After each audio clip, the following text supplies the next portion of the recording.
Yes. Good morning, everyone. Assalamu alaikum wa rahmatullahi wa barakatuh. Mbalamusizza mwenna buli muntu gyali. Mwebale kubanga gye muli. Twebaze Katonda tusobozesezza okubaawo even up to now. Twongera okumusaba tukuumire ensi yaffe, struggle yaffe ayongere okuginyweza. Baganda baffe abali mu makomera ne malwaliro tusaba Mukama Katonda asobole okubasumulula baveeyo, and we are only certain that they can come out of where they are right now if we continue with the struggle and gain our liberty. If we gain our liberty, these people are going to walk out free. So the only problem between them and freedom is the authority that is denying them that freedom.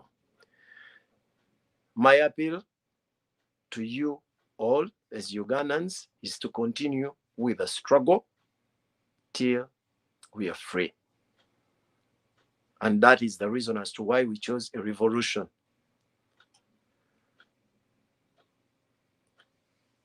We still demand, and we shall continue to demand for a declaration of our victory, either by peace or the opposite. All you should know that we are determined, and that is why we've been here all this long. We know the cost, we've paid the price. We've lost comrades, unarmed, but just crying for peace, just to hear the voices considered and reacted upon. But rather, the junta has tried to frustrate all these endeavors. We must be free, and we are not requesting it from anyone. This is a struggle for liberty, and we shall continue to pursue it until when it gains its victory. Waliwo ebintu bingi bye mbasaba bireme kubamalamu maanyi. Nabagamba mu struggle olw'okubanga struggle essejjane eringa nga bulamu. When you reach a stage, you can take a rest in that stage and master it. After mastering the stage, you must continue to move forward. Kyetulina bw'otuuka mu stage emu ku struggle, ogibeeramu akaseera bw'omala ogiwangaliramu n'ogitegeera kyetegeeza n'opikingawo n'essomo lyawo, then you move ahead n'ogenda ku kintu ekirala. Kyova olaba, I always discourage you nga mwesibye ku kintu kimu ne mugaa kati ketugenze wano buli kimu kiba kirina okuba nga kiwedde. Twagamba electoral politics is a trigger etutwala mu struggle. Ne tuyingira, we made our step. Ekitegeeza ewaddako the results of the first step ze zigenda okutuwa pesi kwe tutambulira okudda ku stage eddako. So si kubeera awo n'ogamba nti kati twawummudde, ekyo kye kibadde ekizibu. Luli mbadde ngambagamba tukole ebyo ebintu bye tubadde nga tetukola bulijjo. Bulijjo tubadde nga tugenda okulonda ne mutuuka wantu ne mugaa kati tuwummudde. Tumaze okulonda kati tulinda ebintu tubikwasizza gwe twalondedde. N'agenda n'anegotiatinga n'agamba kati babagizeyo bati mwe adda kubawa buwi mawulire. Baatubbye naye temufaayo ne mumulinda. Leero n'aleetayo kati mujje tugende mu walk to work, ate leero mujje tugire ku kino, leero tukoleyo kali eri tukole kali, anga strike simanya mukuba obusepiki mukole mutya. That nonsense, we are done with it. We are in a struggle, remember, This is a revolution. Chovola banze bagamba bulijjo sina bigambo biwoomu. I only respect a person that respects himself.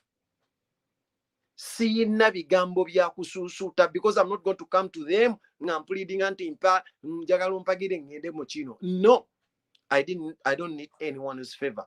I don't need anyone's blessing on each and everything that I do, because I know I'm in this struggle for my own liberty, the liberty of my country.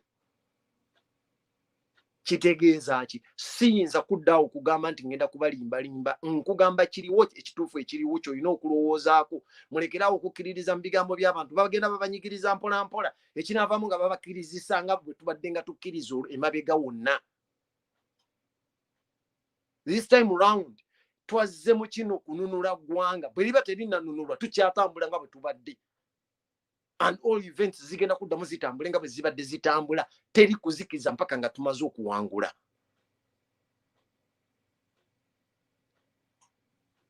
Babadde nga babuzaabuza bwe bati buli lunaku ne babasiriwaza. Leero najja kakati n'amaliriza, yamaze okugjako intaneti, najjako eziradios n'ezitv n'azizikiza. Mwazirabye tv zaabaddewo during the electoral process, zonna nga zikavalinga amazina, zireeta programu za ndongo za mazina, abayimbi bayimba bino, bayimba bakola ki, biprogramu ebyekisiru bye mubadde mutambulirako.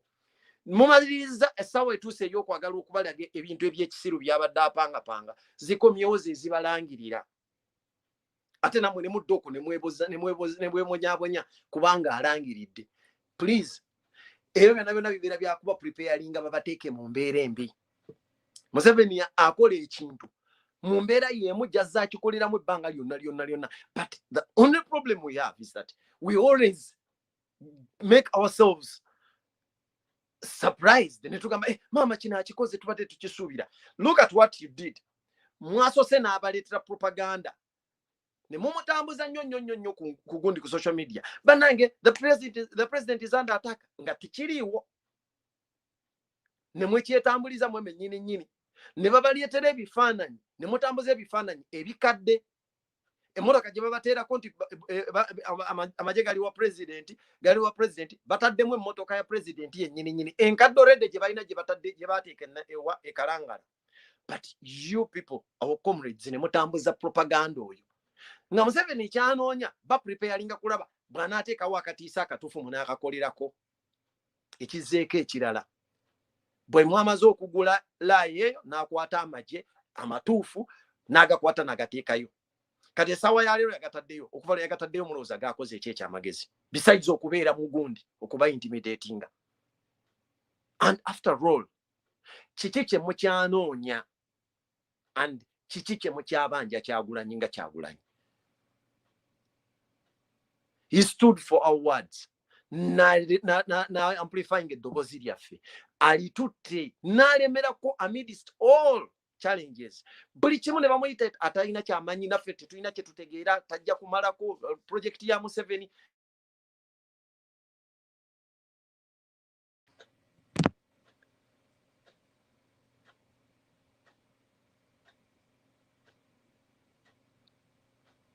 Buli kye badde bawulira nga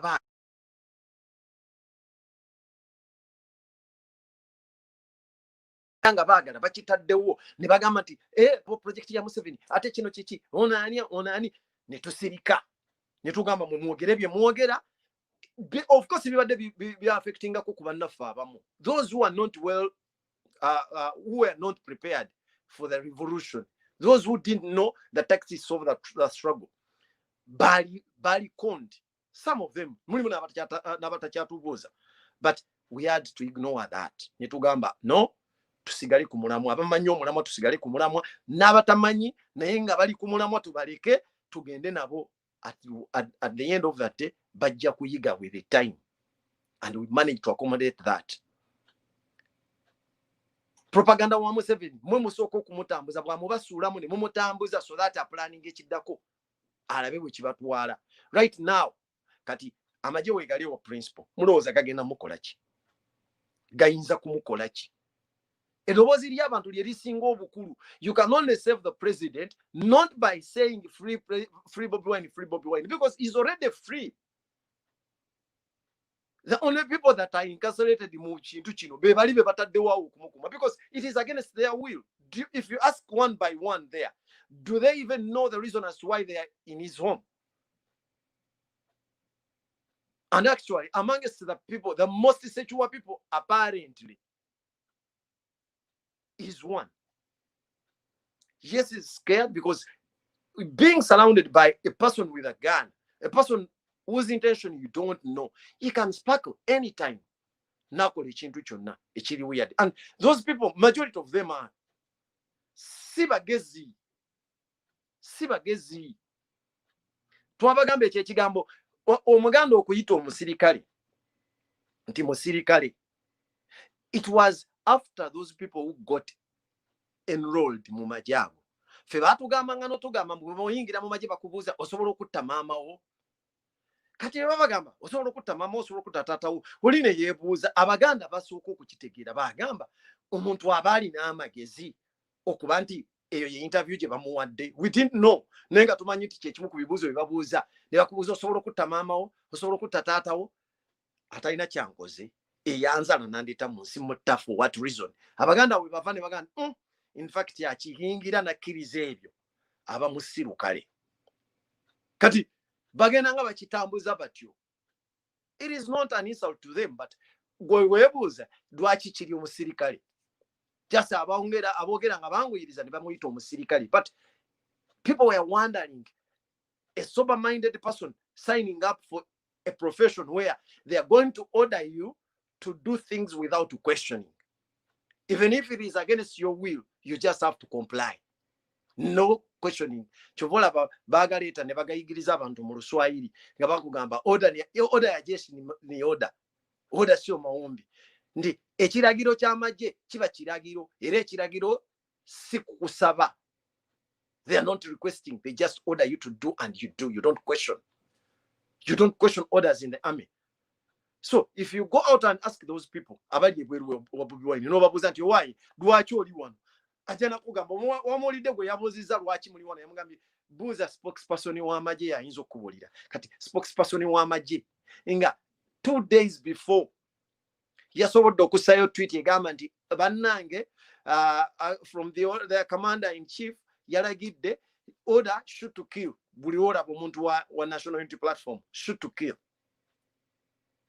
Kati oyo naye oba okyamugoberera.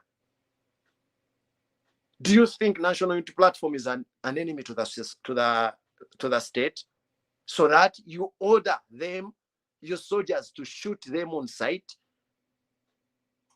Kati oyo naye bamuggyako bwino.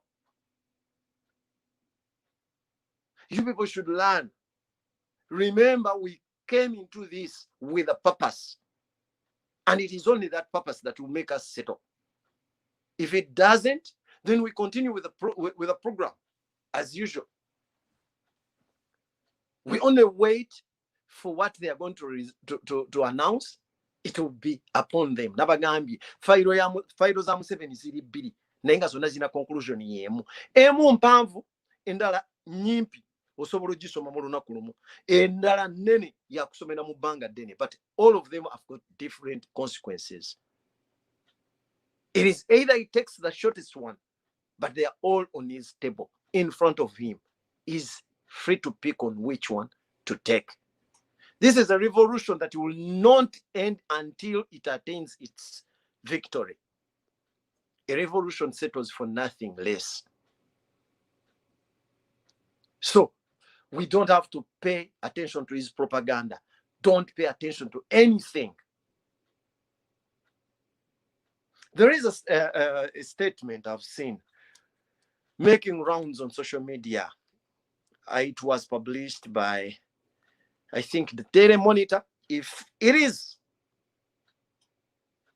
true that the Daily Monitor posted this, then they've got a problem. If it is a hack, then again, you can't consider that, because what I know that whoever posted this is Museveni's propagandist trying to pull your ears. But even if it is not, we still have many things to learn about it. This I think it was a tweet, but rather a post, according to what I see. It is dated Friday, January 15th, 2021.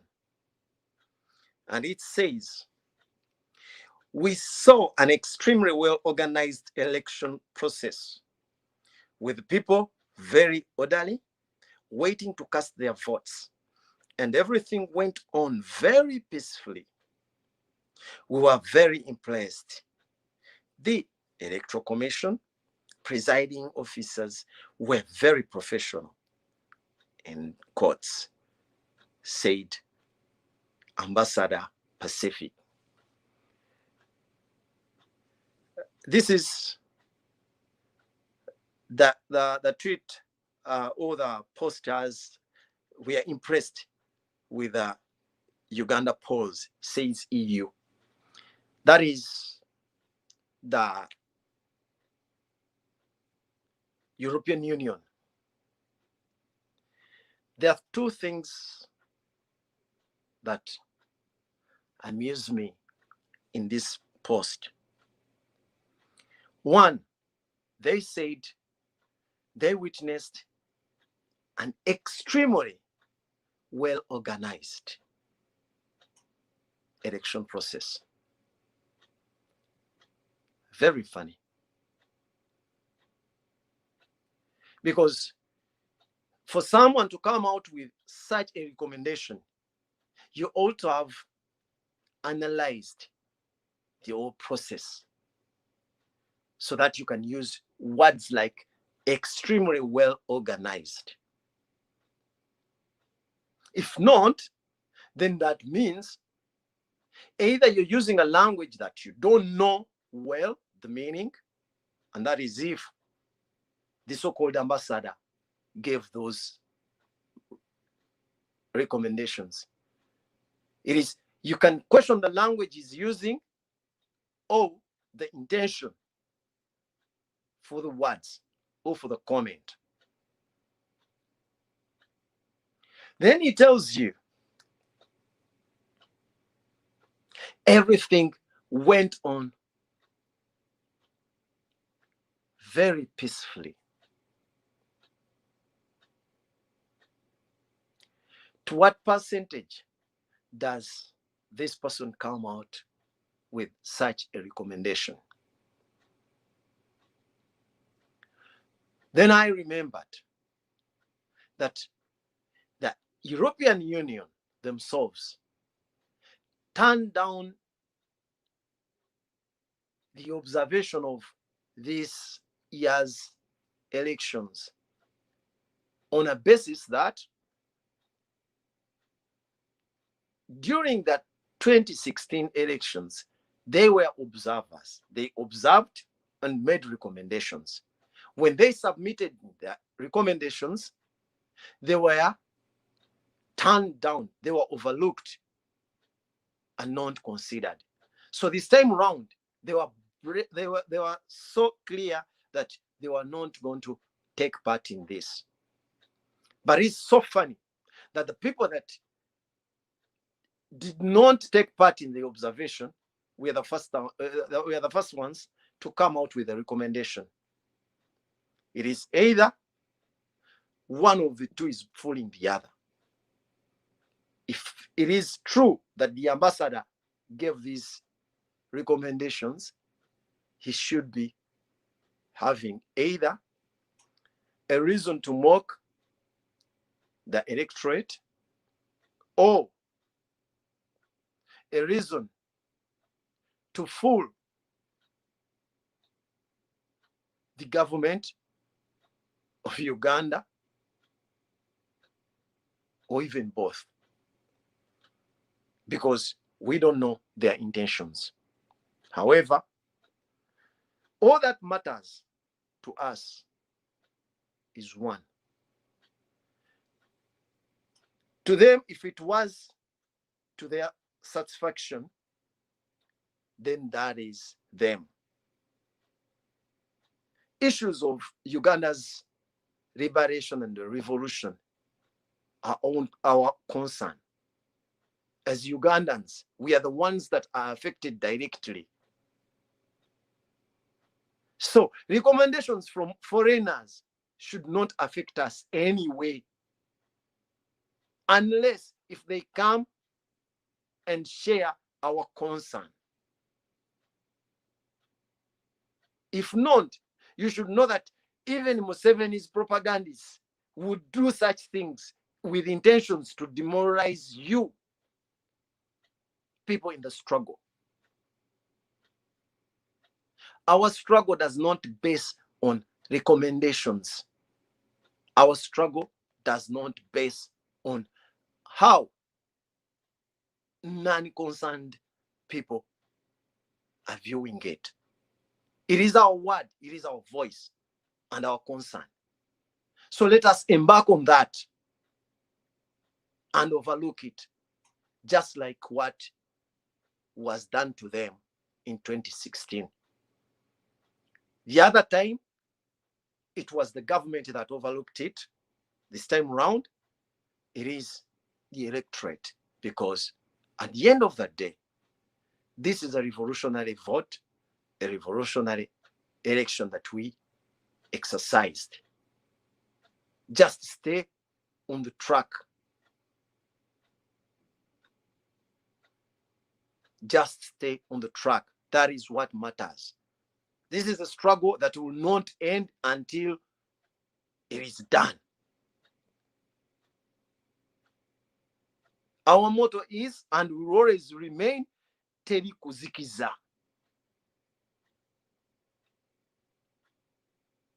If you want to crush a struggle or a revolution, you just make those people that are professing it to lose direction. If we start, say, concentrating on matters that don't matter at all, then that one means we are yet to fail. Before we went in for the elections, Museveni's propagandists contacted most of us. And I know even some of you were contacted at a certain point. What did they tell you? That you will win most of the MPs and councillors, but the main seat will still remain for the big man. Earlier, before, you saw some people who even claimed to have been People Power supporters, telling you, as they were trying to prepare you for the worst news, that at least we are sure Kyagulanyi is going to be a leader of opposition in the next government. We are telling them, and I will always remind everyone, that we are not here to settle for opposition. We are a revolution, and we intend to liberate the country. That is a public secret that we cannot change. It is a prophecy that we profess ourselves. So, irrespective of what, we are still continuing with the struggle. If you look at the post that these people put out, someone telling you that everything went on very peacefully. When we've got unarmed civilians that were murdered in some parts of the country, we've got, because there are videos, there are video evidence, the army shot and killed civilians, and they pulled the bodies of those people on the floor, on the ground, in the road. I think most of you have seen those pictures. then someone says everything went on very peacefully. With the reports of majority of our polling agents, even up to now, still on hiding. Some parts of the country, polling agents were imprisoned. We've got cases where, like in Katwe, our agent was shot dead yesterday because he refused to give them the DR form.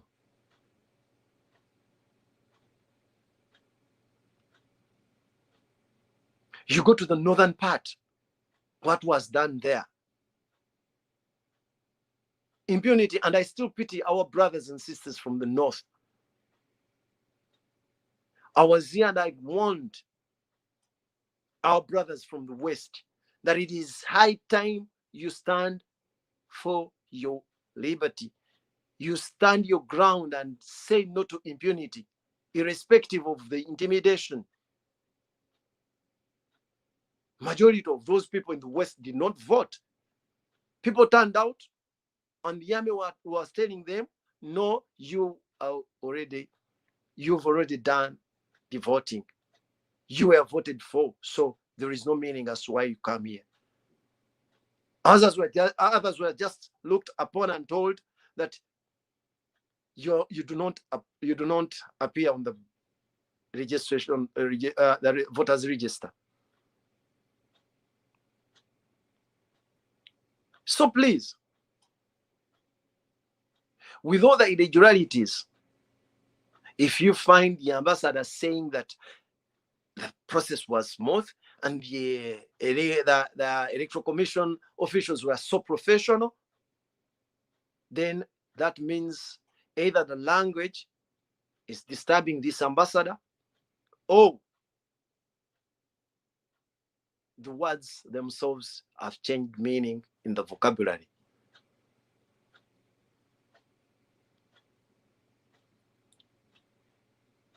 How do you recommend electoral process where the government shut down all means of communication, the internet, which has given people access to information right from where they were?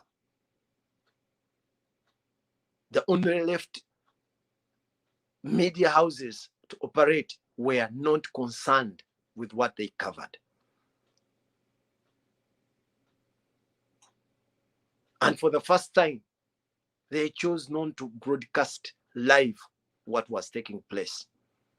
Yet, it is something meaningful to the country and to the society as well. You really pity these people who do not want, you people are talking about patriotism, but you don't know the meaning of what patriotism means. Because with this impunity, you're used as a tool to exercise the impunity. But believe me, you find yourself affected by the process. Tomorrow, you will be a victim of the very process that you were supporting.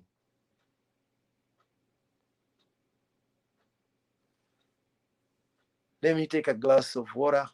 I'll be back in a minute.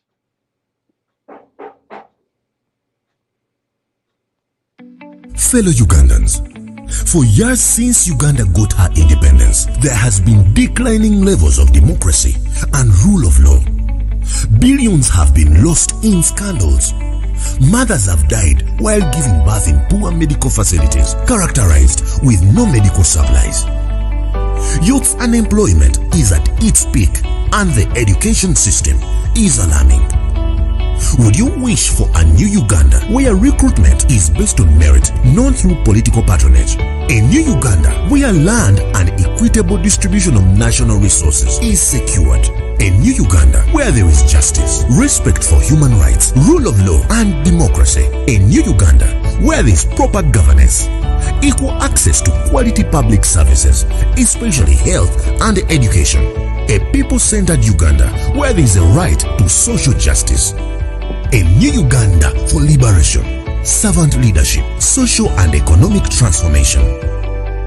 A new Uganda where there is an end to poverty, zero tolerance for corrupt practices, gender equality and a people-centered government.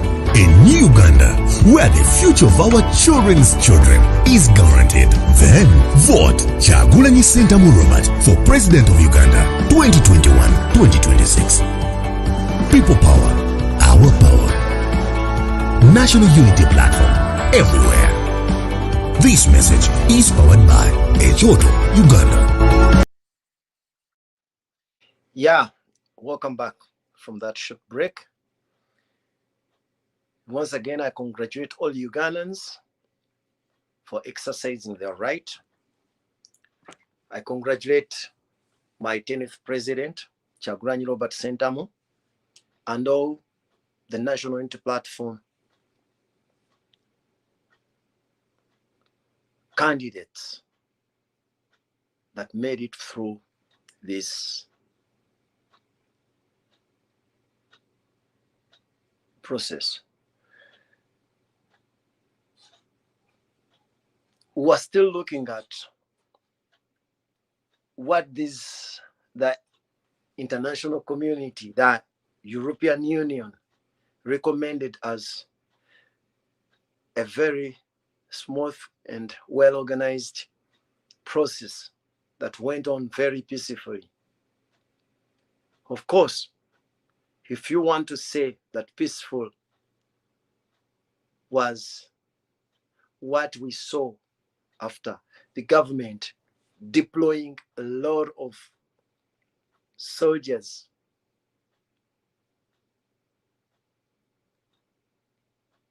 in a bid to intimidate voters. Because without the eyes on the ground, many of our people who had taken part in recording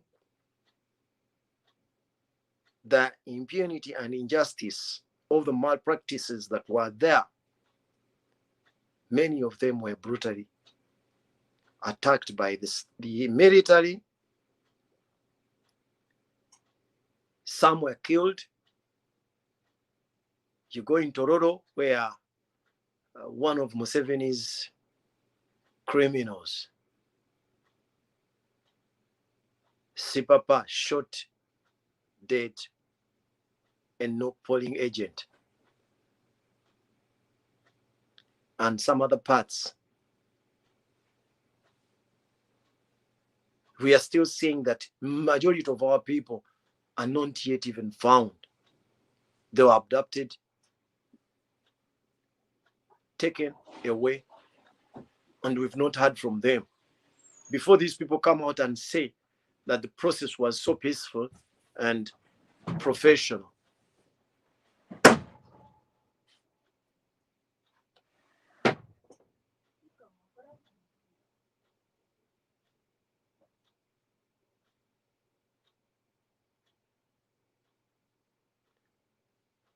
All we need to know is that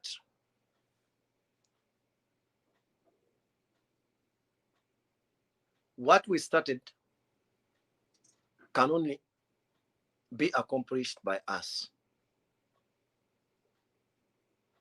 And what is required from us is the determination and focus. They either declare us winners or they'll have to concede. Either way, that depends on them. So I also want to remind you that no one is going to order you to do anything. And don't wait for that. All you need to know is that this is a revolution, And in a revolution, everyone is a commander.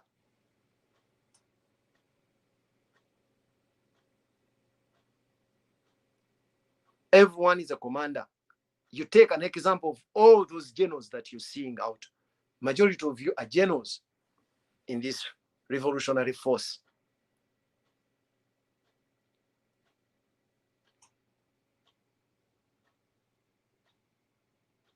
You should take part accordingly. What must be done should be done without anyone's orders.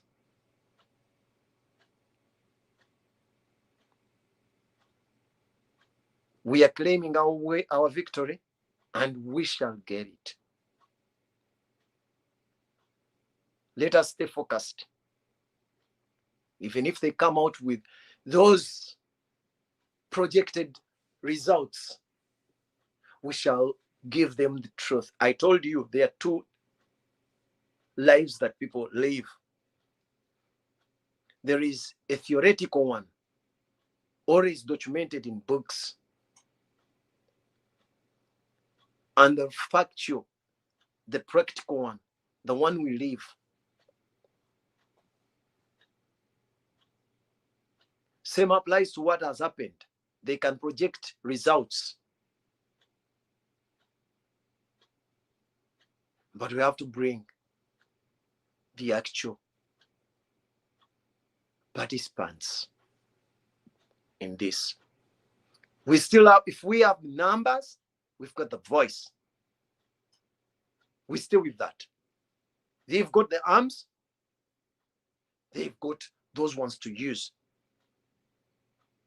But we are still the people of the country. We are the country.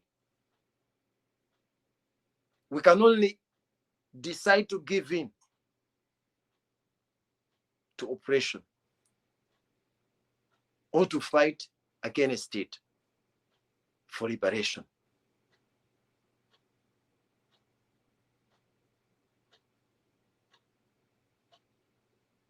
The only way we can achieve this is by not paying attention to their propaganda, not paying attention to their tricks. This is our mission.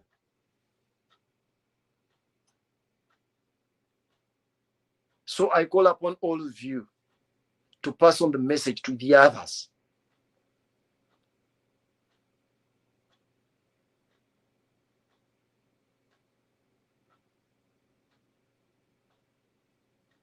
This is what we have to do. This is our message. This is our country, and it is our revolution. Stay focused and don't wait for orders from anyone, because no one is going to order you. This is like, if you feel danger, you don't wait for someone to tell you that, oh, get away from it. I told you, actions in a revolution are always reflex.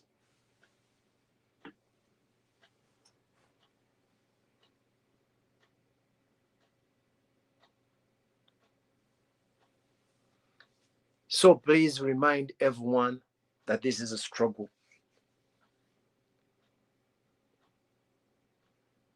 No one should decide for you.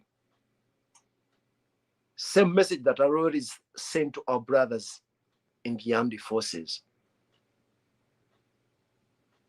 You need to change that narrative of just taking in orders, even against your own will.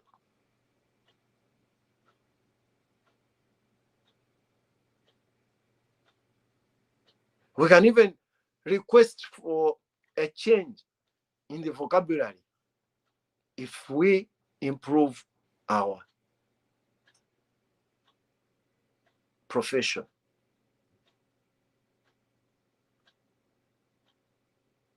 In Luganda, we call it abasirikale, which comes from a person who is not wise. People were just wondering how you can be there and decide to take on a profession where you don't have to decide, but rather being decided upon for.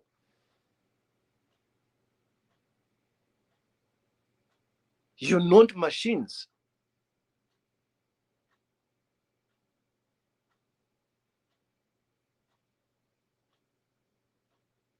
If you could ask those brothers and sisters that are around Chagulanyi's home, don't they have homes? Do they think that even their commanders are out during that night? How can someone sign in for a profession where you're not respected? The person tells you that you just go out and beat whatever you see, and you don't question that. Would you imagine if so happens that you're deployed somewhere and doing the same thing while another comrade is deployed in your own village and doing that to either your parents or your children or your wife or your siblings? You need to think. This is not in any democratic country. Soldiers are also respected as human beings, and they are considered human. You cannot just order them to do what you're doing, because people are using you to abuse human rights. And in the end, they take your videos with evidence that you're the ones who took part in the actual exercise. You don't question that. How can you be used to oppress your own society?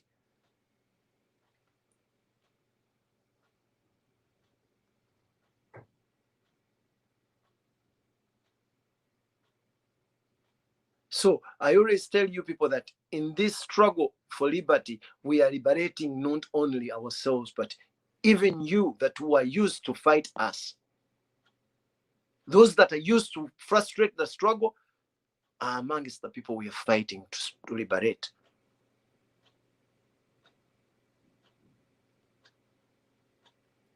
The mere fact that you don't even know that you're imprisoned psychologically is a clear indicator that you were a victim as well.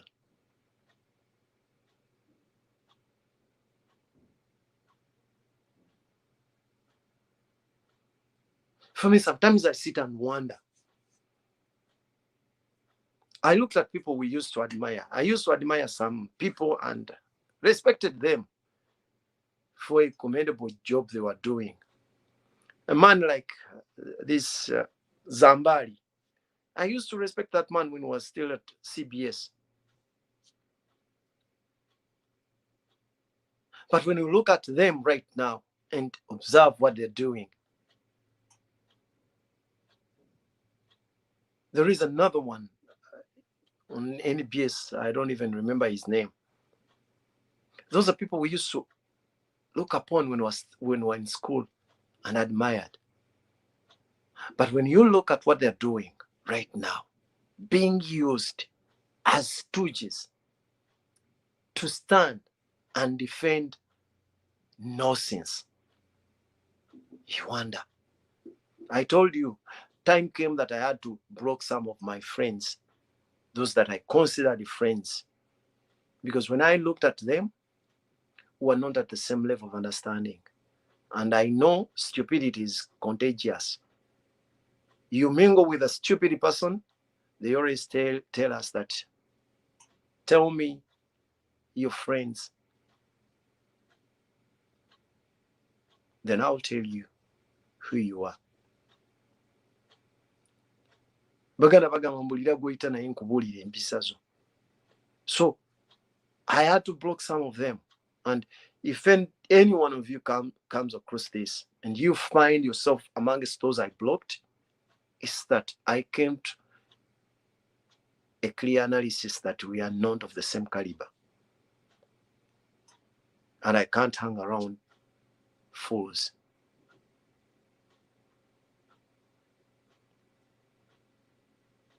This is a struggle for the country, a struggle for the generation. We need to see our country amongst countries on the world map. But if we continue with the process that you're advocating for, with the system that you're advocating for, we're moving direct into a ditch where we shall fall and no one will resurrect us.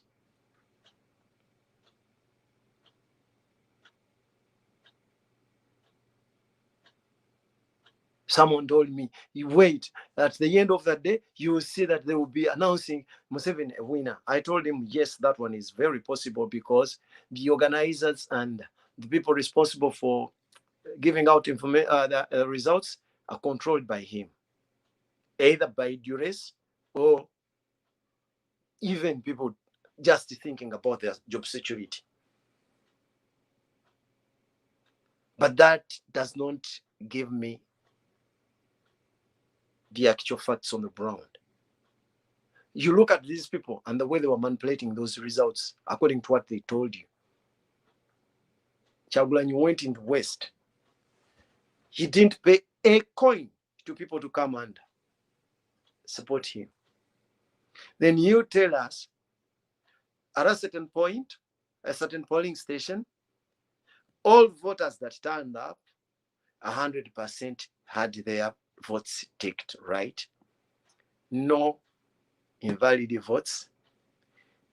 Kyagulanyi didn't get nothing out of it. In a so-called professionally organized, extremely, he said it was extremely well organized electoral process, and everything had gone on very peacefully, and recommended the professionalism of the electoral commission officials. Then you come out and tell us they are 7-1, 100%, no invalid votes. Even because even if you go into the elite group, we've witnessed these people in the parliament, members of parliament, casting votes, and we get invalid votes from the parliament amongst parliamentarians. But you're telling us deep in the village, those ones were so bright, 100%, and they voted for only one person. You need to think.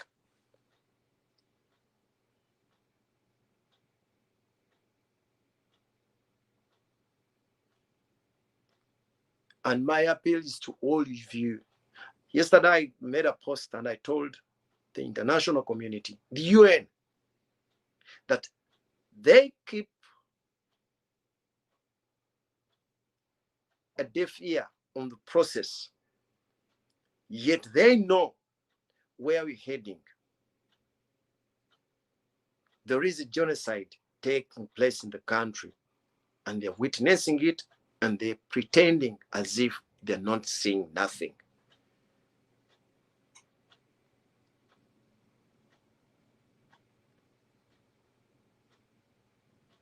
From 2017, ever since, from the murder of Yasin Kauma, may his soul rest in peace, we've witnessed almost on a daily basis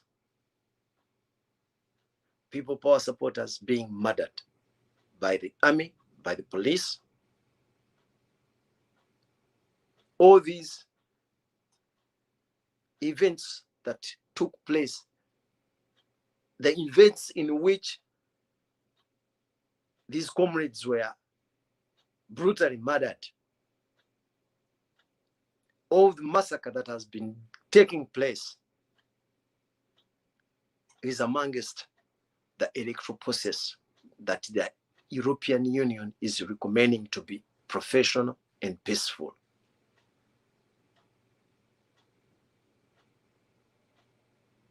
I always commend you people not to trust the so-called elite, because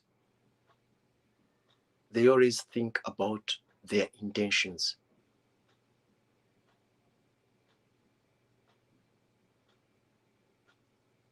So during the time when the society is being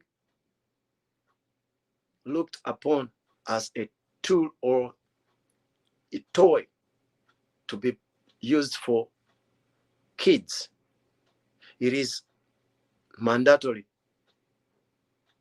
and an obligation to the society to fight for its liberty.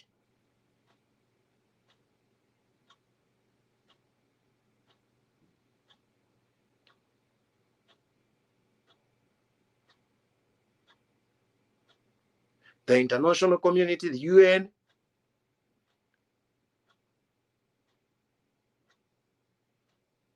you've got all the evidence that you need to come and intervene before you come to play a godly role when matters have gone out of hand.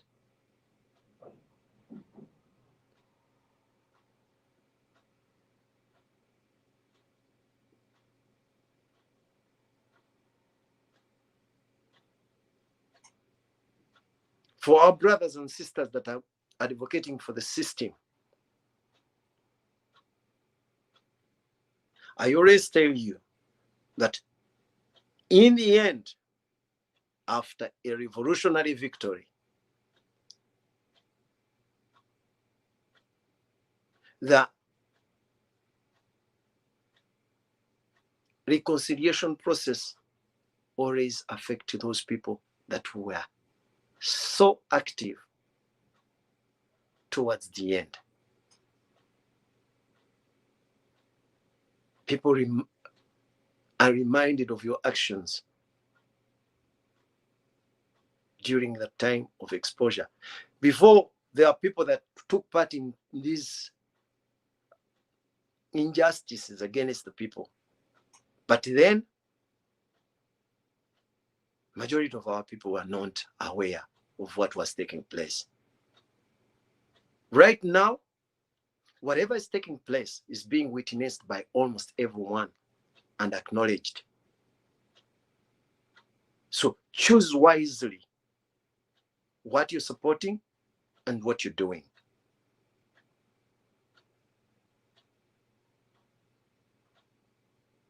Choose wisely.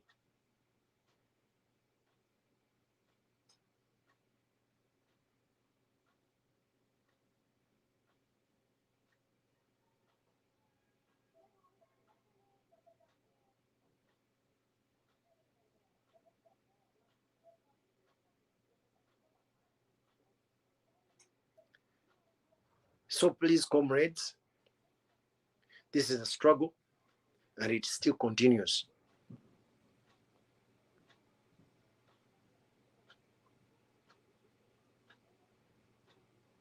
My message in Luganda.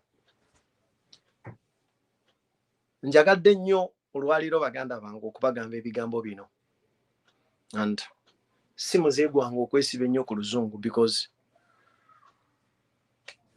obubaka bwange businga kutunuulira nnyo bannayuganda kubanze nkitwala nti Uganda ekwata ku bannayuganda. Naye mbikoze ebisoose mu Luzungu lwa kusisinkana bubaka obutambuzibwa mbu ambassador owa European Union ye yabukoze ng'agezaako mwalaga nti ebyabaddewo mu kulonda byabadde bya kikugu nnyo era byagenze bulungi mu mirembe emiyitirivu tebakirabangako. Kirimu ebintu bibiri. Kiyinzika okuba nga Mwami Museveni n'abakozi be bagezaako okukola kino bafulumye statement bwetyo okugonza emitima gyammwe. Kubanga ekyo nkikola nkikugamba lwakuba nti njagala okulekamu kagaapu akawa ekitiibwa omuntu. Naye ku ntandikwa nabagambye nze mpa ekitiibwa yakyewadde bwe kikulema sitawaana ate toyinza kummanja. Tosobola kummanja kuwa kitiibwa nga tokyewadde.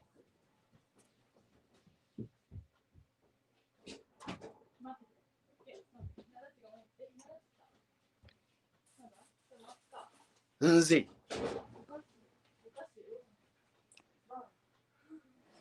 natunuulidde ekintu ekyo nga mwami Museveni ayinza okuba nga abantu be bakiyiiya mwe basobole okubamalamu amaanyi. Naye mbagamba kimu nti ne bwe baba nga be bakikoze bali, ekyo kiyinza okuba kikwata ku bo nga bo be balabye nti kirungi.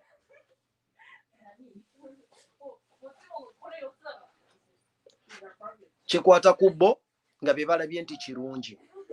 Bwe kitaba ekyo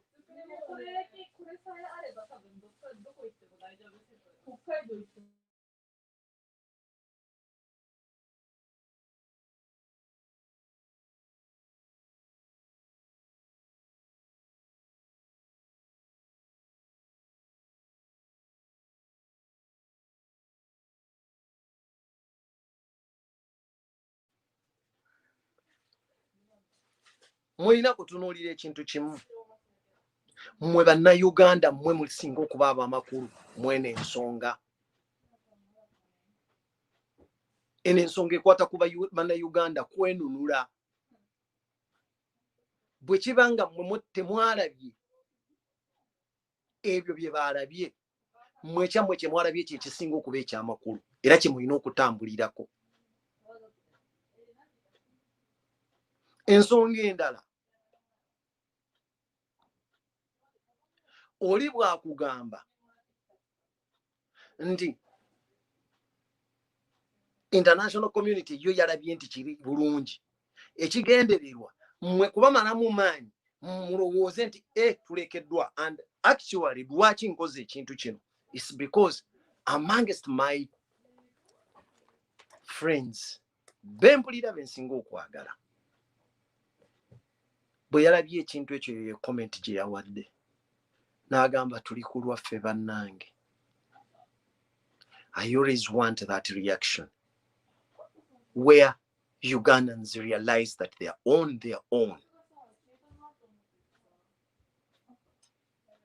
Kasita mutegeera nti muli ku lwammwe kibayambako okwenunula. Abantu ngaffe tulina advantage emu abasinga gye batayina. Nze kuba kino kintuuseko nenkiraba.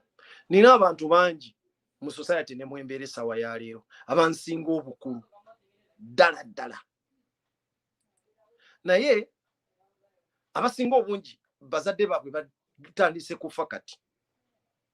Nga bantu bakulu, basajja bakulu, naye bazadde baabwe bagenze kati mu gino emyaka. N'omulaba nga aweddemu nnyo n'alaba nga n'ensi ekomye. But I always tell them, take an example of me. My father was murdered nga nina emyaka 3. Then my mother passed on nga nina emyaka 15. I managed to survive because when you lose your parents, that's when you grow up. Notandika okutambula mu bulamu ng'okimanyi nti ndi muntu mukulu, because everyone will view you ng'olina kwerwanako wekka. Olina kwerwanako wekka. And that is what has kept us pushing on with life. We went through a lot of challenges. Twakulira mu mbeera ya nzibu, but we managed to go through. Kati osaasira ono nga bazadde be we bagendedde nga balabye ne ku bazzukulu be. I told you, nze singa biba byakufa ne musisinkana, tata wange nsobola omuyitako naye yennyini apitako n'atantegeera because he didn't get a chance to see me. Asobola okumpitako nga tantegedde. Kati bwe manga nasobola okubeerawo, bw'olaba ebintu bwe biti nga kizze, gw'olina okumanya bw'oyingiranga mu kintu, buli lw'oyimirira ku mazima oyimiriranga bw'omu, teweesiganga abantu okukubeererawo. Bannayuganda, tewaliiwo nsonga lwaki mwesiga abantu abalala obbabeererawo. Ffe tuteekeddwa okwebeererawo. Kino kinyiga ffe butereevu. Abaana baganda baffe be bafa be tuziika, abantu baffe be bafa be tuziika. I don't remember ever since we started that even if these people fire randomly, they've not fired at any foreigner, especially those ones with a different color of the skin. Bakuba masasi randomly, but they've not shot at anyone of a different color. So that means ekizibu kyonna, intentionally or non-intentional, kitagetinga ffe. Muteekeddwa okulowooza ku ekyo nga mulwana okununula eggwanga. And we are liberating a country called Uganda. Always remember that. It is upon Ugandans to fight for their liberty. When our grandparents were fighting for independence, they did not appeal to any foreign country to help them out, but they fought it. Amidst all the supremacy of the British, our great grandparents fought for independence. Then why should we consider foreigners to come in to fight for our liberty? Lwaki twefuula abanafu? Lwaki twefuula abanafu okusinga bakadde baffe? Mutunuulire ebintu bye tulimu. Essawa ya leero ffe tusasula ssente okugenda mu buddu. Kyokka nga bajjajjaffe babakwatanga kifuba okubatwala mu buddu. Bali beerwanako ne bejja mu mikono gy'abazungu. Kyokka ffe okwejja mu mikono gy'abaddugavu bannaffe ate twagala abazungu be baba batuyamba. So bwe kibanga statement eyo yakoleddwa ambassador nga bwe bagikoze, then tukibaddize tubannyonnyole tubagambe nti okay, mwebali kuba ba observers balungi, naye eyo yammwe observation yabadde yammwe mugyetwalire, mugyesigalize. Ffe kyaffe kyekino. Abo bennyini aba European Union bagaana okujja okubeera ba observers ne bawa ensonga ate nga yali ntuufu nti mu 2016 mu kalulu akaaliwo there were international observers from European Union. Bwe bajja ne bakola recommendation about the process. Bwe bagiwaayo government yagaano girowoozaako ne bagitwala ng'etalina makulu. So this time around when we appealed to them to come and intervene and observe, they said we can't. So if they turned out the invitation to be observers, why should we consider their observation? Yet they did not observe at all.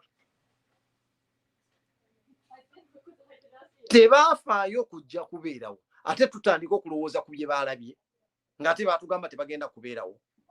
Tukozese bwongo nga tonnaba kugamba bannange amaanyi gampeddemu, simanyi abasajja bagambye, bannange batulekeredde. Ate ng'okulekerera kye kisinga okukuyamba. Tosobola kumanya nti oli muvumu mpaka weesanga ng'obuvumu y'ensonga yokka gy'olina okuyimirirako okwetaasa. Ekyo kye kintu kye muba mubeerako era kye muba mulowooza. Mumanye luno olutabaalo olwaffe. How many foreigners voted? How many from the European Union voted? If they didn't, why would you think they matter?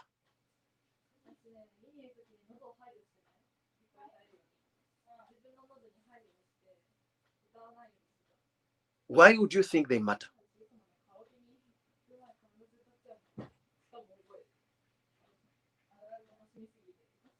So, mu mbeera yonna bannayuganda mujjukire olutabaalo luno lwe twatandika lwa kununula ggwanga, luwummula eggwanga linunuddwa.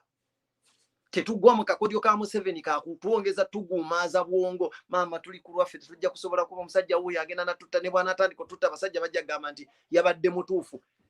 Mwe muleke bamulabe nga mutuufu. Mbajjukiza ekigambo kimu nti mu 8 mugumu Museveni bwe yagenda mu nsiko okutandika okulwana, he had the cause. He was considered, nawulirako ebigambo edda baamuyitanga kyewaggula, nze okutandika okuwulira nti mu nsiko eri abantu omuyeekera bagamba mawulire gafulumya nga kyewaggula Museveni n'abantu be. Kyewaggula nga babayita kyewaggula kye kigambo kye nasooka okuwulira. Ekigambo ekyo nze kyannyumira nga nze ng'omuntu. Kyewaggula njagala nange bampite kyewaggula nga nkiwulira. Ngeno tegeera kyewaggula kyekyali kitegeeza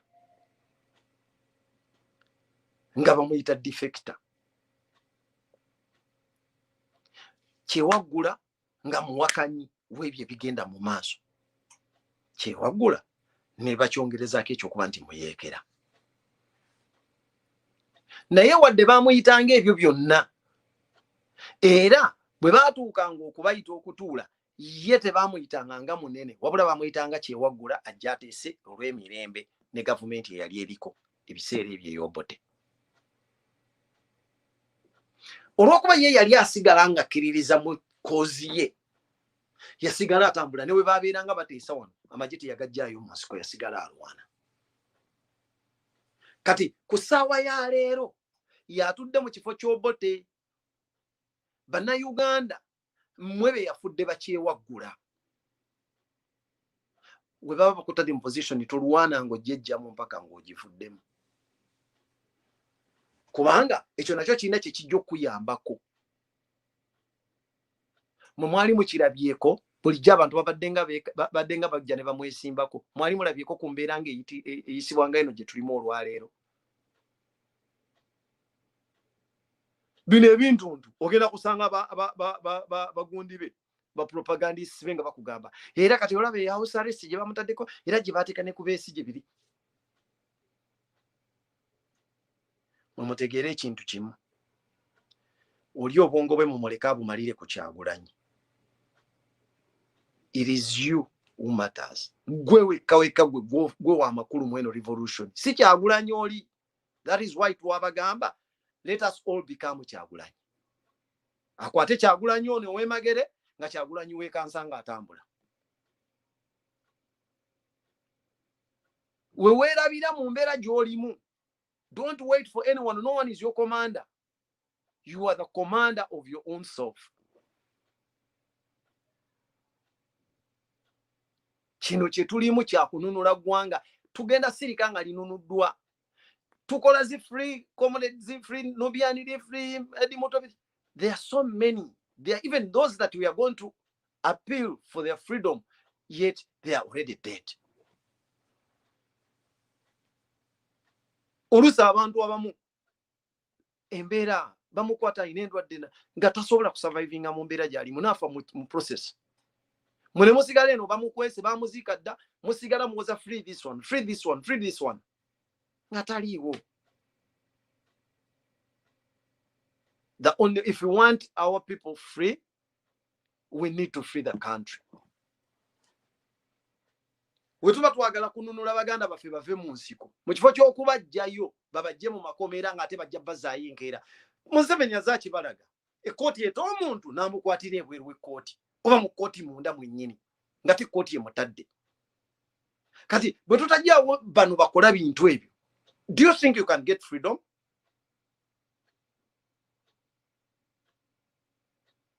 Instead of appealing to free our community, free Gundi, free Gundi, free Gundi, ebyo bigenda bamenya.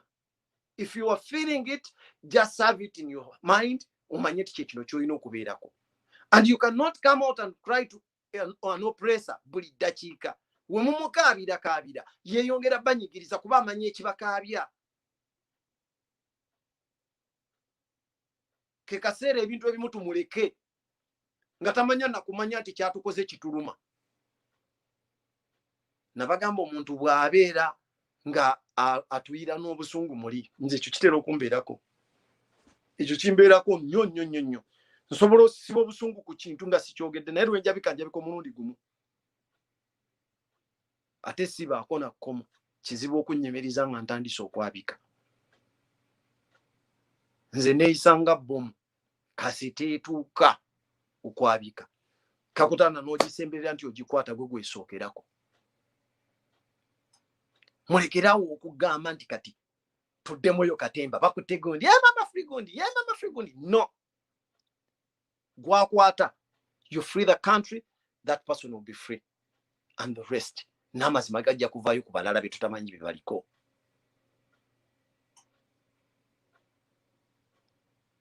So whoever is arrested from today, let us try to free the country. Those people will be free in the process or after.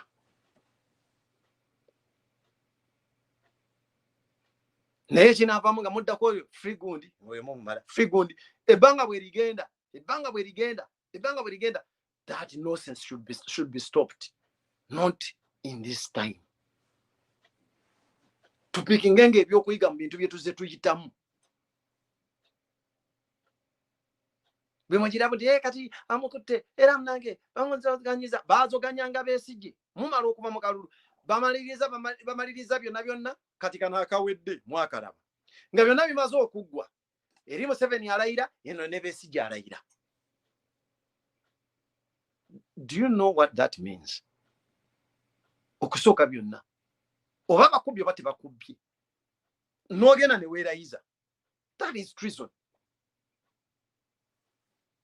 Naye kyabalimu okujja gwe okimanyi nti eggwanga lifugiddwa abapulezidenti babiri, atudde mu ntebe n'atudde ebweru paka essaawa ya leero,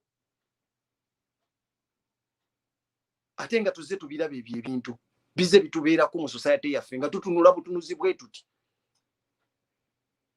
Wabaddewo people's government ng'erina kabinenti ejjudde ng'era operating ne offices eziyina mu bitundu by'ensi yonna, n'abamawulire nga bagalipootinga ku TV z'eggwanga, radio z'eggwanga buli lunaku. Government y'abantu, president wa people's government, and we continued with that nonsense. Tumuyiseemu ekisanja kyonna n'essaawa ya leero. Lwaki Museveni yakizuula nti bannayuganda kasi tobawako ekintu ekimu n'obamanyiiza ekyo ne babeeramu yo katemba musobola omubeeramu ku mulundi guno. Nabagambye fayiro ziri bbiri with an equation, a single equation with a factor solved, that is x. X being Museveni, and Museveni, I told you, is not a person. I look at Museveni as a system. So that system, the factor x, is solved in both files.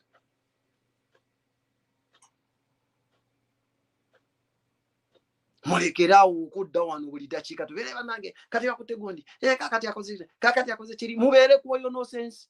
No, mumusigaza amaaso ku victory yaffe, tusigaza amaaso ku kununula ggwanga. Oba asazeewo okuuma Kyagulanyi, is already entitled to that protection. By the way, the president elect alimenti okubeera ne protection tetumanyi, n'abamulabirako abamulinako ennugu bangi asobola okujja n'akola ekirala. If you decide to provide him protection, yeah, if anything happens, we know who deployed the army there, because hagata amagye munagabaga people power faga muliko mwagasiba. Kazi tulekerawo okutya, tulekerawo okwemola. Kino tukigumire, tutwale kiri mu maaso. Believe me, if we liberate the country, Kyagulanyi muli baddembe n'okusalawo ne mugamba nti kubanga nze ntunulira amaka ga Kyagulanyi gasinga State House obulungi. There is no reason as to why omuntu ava mu maka ago ogenda osule mu eryenjo. I don't think there is anything kyoyinza okwegomba mu State House ng'ogyeko erinnya obunnya ery'ekizimbe. Do you think it is sophisticated nti eryawo ennyumba bagizimba detecting emizinga nga gijja esobola okukola ki? Do you think there is that technology there? Nothing. And if it comes to oba newebeera comfortability, newebeera newe kiba kiki, amaka ga Kyagulanyi gasingira wala State House. Ate zombi kebere yekolo ye Nakasero obe yentebe. So you free the country, we shall have a president free and operating from anywhere we shall feel like.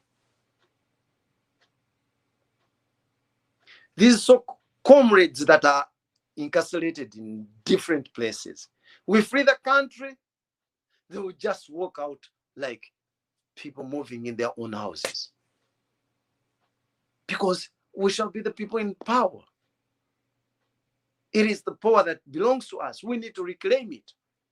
It was that has been taken from us, that has made us subordinates to the people who are meant to be our servants.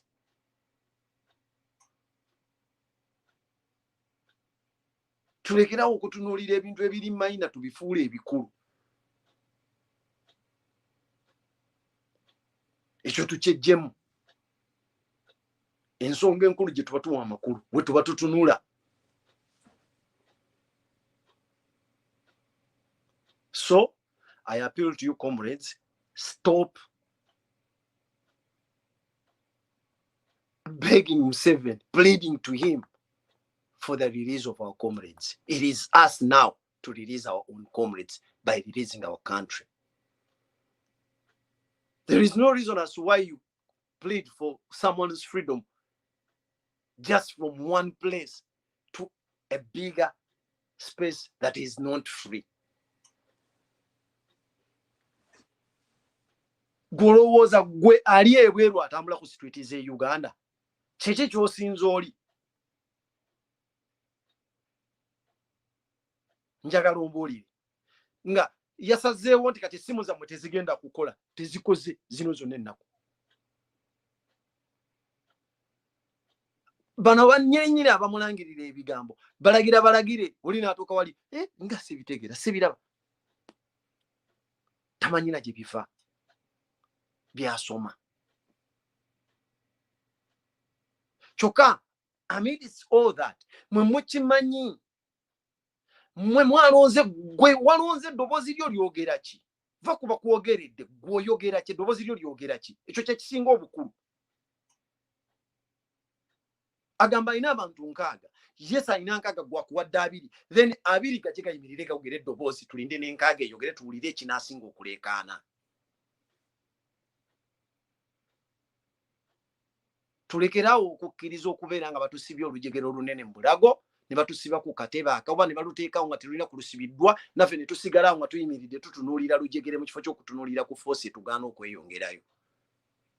You can choose to move with a chain in your neck. Kuba talina waalusibye. Omusajja talina kyatusibiddeko ky'amakulu. Wabula azanyira ku bwongo nammwe ne mubeera maama era byabakama yagenda okulagira. Did you expect byabakama okulangirira ekintu ekyawukana? Gwe ng'olina amagezi olabyewo ku Uganda ogibaddemu ebbanga. Olina amagezi agabadde gasuubira nti byabakama ayinza okulangirira ekintu ekyawukana ku ekyo. Do you think byabakama is free? Same thing I told you about this man. Tetumanyina kumanya oba gyali batakyaliyo. Kibalame yatuwa ekibiina kya NOP. I told you that. The man is not free. He can say anything. He can fool himself because he's supposed to do that. Mwali muzeemu okumulaba anyway yabya oyo omusajja. Okuva omusango lwe gwaggwa.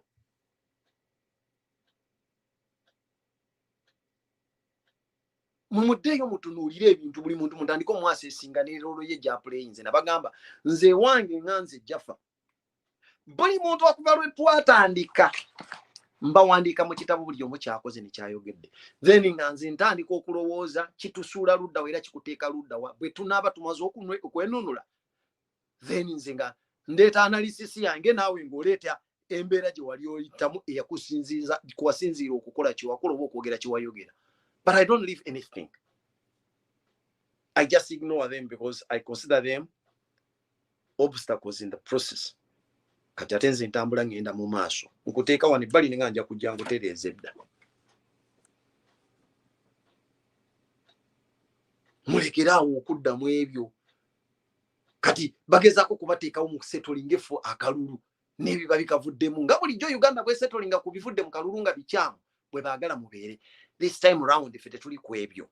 Eyo step tugivuddeko. Naye tulinda bulinzi kirangirirwa which is coming today. Ate weewuunya obusiru bw'abano abantu. You're saying you're telling us ekiva mu kulonda olwaleero kyokka ebitundu ebimu tebinnalonda. Naye ogamba ogenda kulangirira.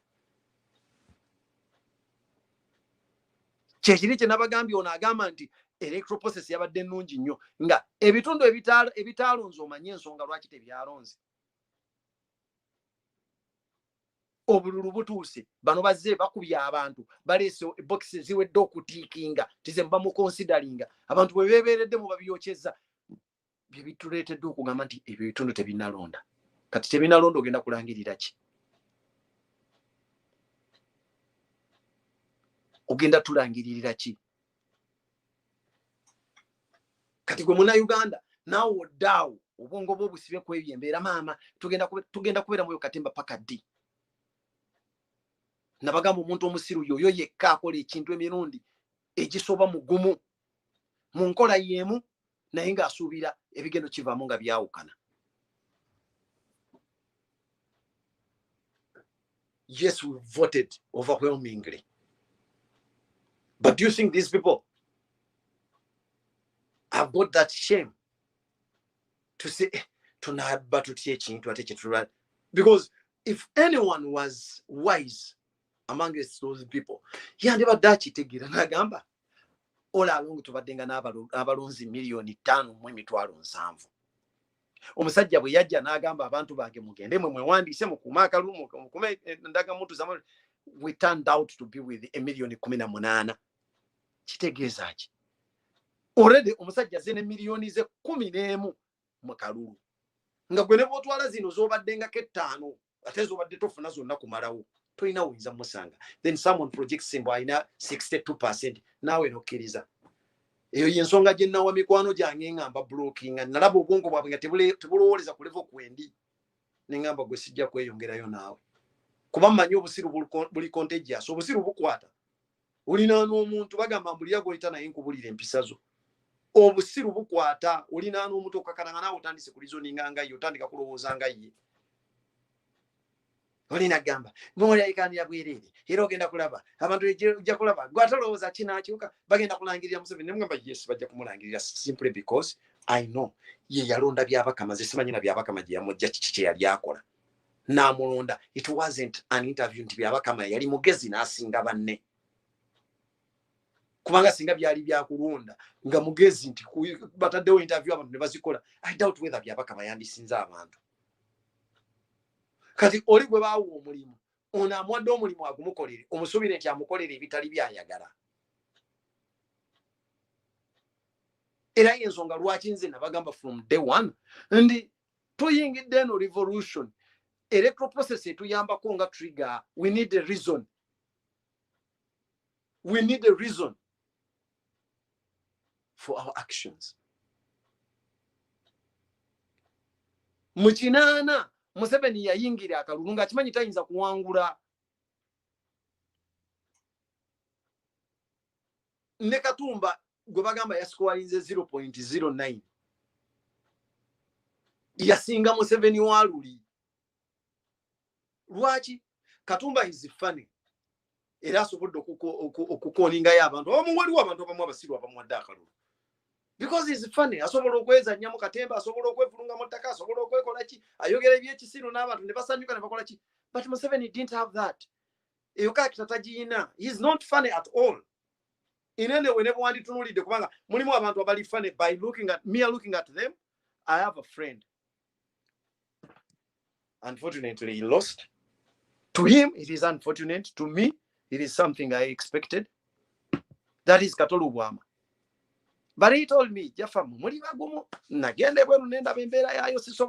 that is something he told me in 2017. Nangamba gwe nkutya mubeera mutye bwereyo mpewonze yankuba n'ekivako nangamba nti sisobola genda kuba kyeyo Katonda yampa ndifana omuntu antunulako n'aseka n'ansasula sente lwaki mba ngenda okuba ekyeyo. But that was then. Era Katolu Bwama mu kiseera ekyo abantu bamutunulako mu 2016 abasinga basanyukanga. Era bwe yagenda najja n'agattako ekyokulwala abantu ne bamuwe kalulu lw'ennaku n'ebizibu bye yayitamu ng'ate n'abantu baali bamwagala bamuwa. Only that munnange kye bagambye nti obusiru buli contagious. Laba Katolu Bwama bwatuuka mu bantu n'apiikinga arrogance y'abantu b'NRM n'atandika okudda ku balonzi be n'amanyiira. He's a friend and I will tell him era ne bwe mba mulaba maaso ku maaso nkimugamba. And it is that arrogance nti nagezako kwagala omu advising, but because he had gone a step ahead, yali takyawulira. And when I met him nga member of parliament, I could not give him that chance because nalabanga yalaba ali level nene atakyetaaga birowoozo byaffe.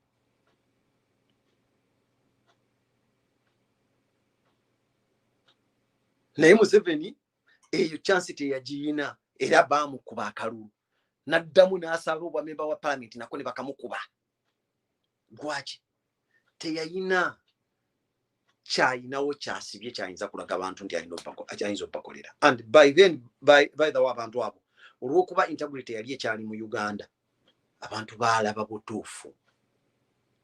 Kubanga abatakitegeera bwe yayita eno ebbali n'abakoninga n'akola obuvuyo natta abantu n'akola ki n'ayeekera ne bamuwagira n'ajja mu buyinza bye twasasuddemu mu birabye gy'atadde eggwanga mulabayo. Buli alina amagezi alabayo. Ng'ovudde ku bano baluuthi Nankabirwa eyadda ku balonzi n'avuluga n'abagamba ze covid ono kyatafadde sikitegeera. Zera covid mufuniddemu ate atanzitidde muntu wange. Uno covid mufuniddemu emmotoka empya. And always you people get warned about the people around us. Tufengayo nnyo okwetegereza abantu abatwetoolodde. Biki bye boogera na biki bye batuddamu n'amagezi ki ge batuwa. Because around Ruth Nankabirwa, there were old men that were just chanting. Olusi fefe nyini naffe tulemerwa tulemu okulaba omuntu ali sarcastic ani akukiina.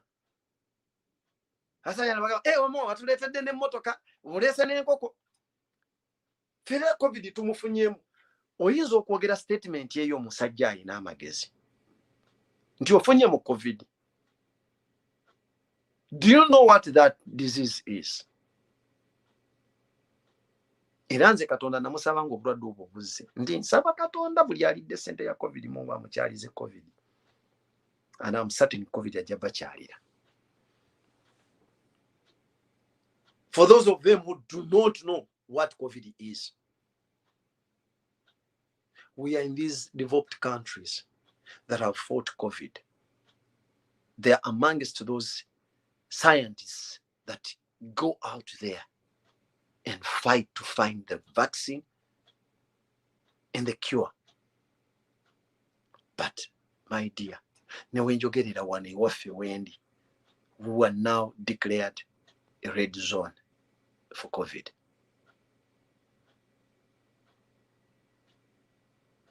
We were declared a red zone. Naye n'osanga abo nga ne mu ddwaliro oyinza ogendayo n'obulwa eddagala ettuufu liyinza okukubwa oba okuteekebwako okujjanjaba ng'ogamba nti gwe tolina kyeweevuma ku covid kuba tannakuttirawo, as if you have an agreement on when you're to die or when your people are supposed to die. Obusiru obwo, I told you nsanga obuzibu okugamba abantu abo amannya gaabwe gannyiiza nnyo kubanga gaaba maama bange. Bwe ngamba Nankabirwa bwe mbanga avuma Nankabirwa ndaba nga nvuma maama wange newankubadde nga tebalina we bali mu lunyiriri lw'abakadde bange. Naye the mere fact that they bear the names of Mbogo clan, I feel offended.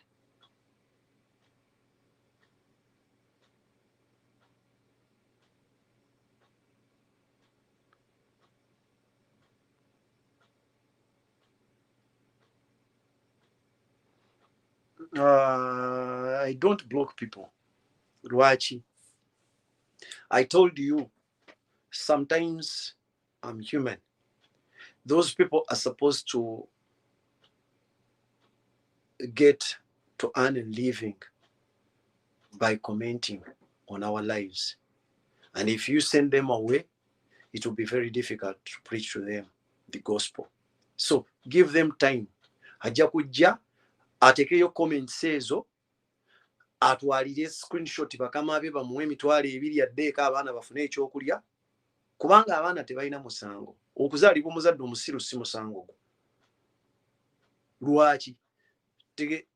teba nteekateeka y'omwana okuzaalibwa omwana teba nteekateeka ye nti gwe omuzaali era naye yekanga bwekanzingo amuzadde musiru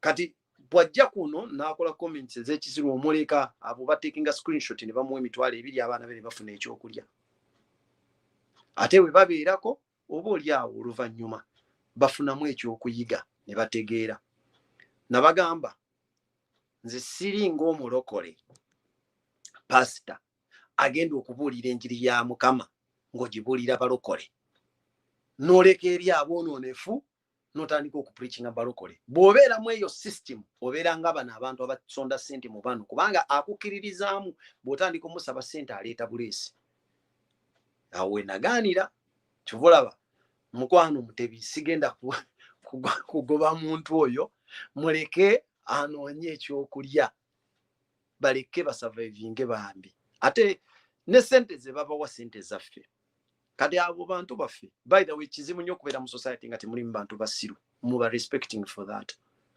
kubanga oba oli awo Mutebi oyinza okugoba omusiru obusiru Katonda n'abusikiza ggwe mubaleke batulinaani with the time bajja kuyiga abasiru bali meant kubeera part of the society nabagamba tulina okununula eggwanga n'omugugu gw'abasiru baffe tubanunuliramu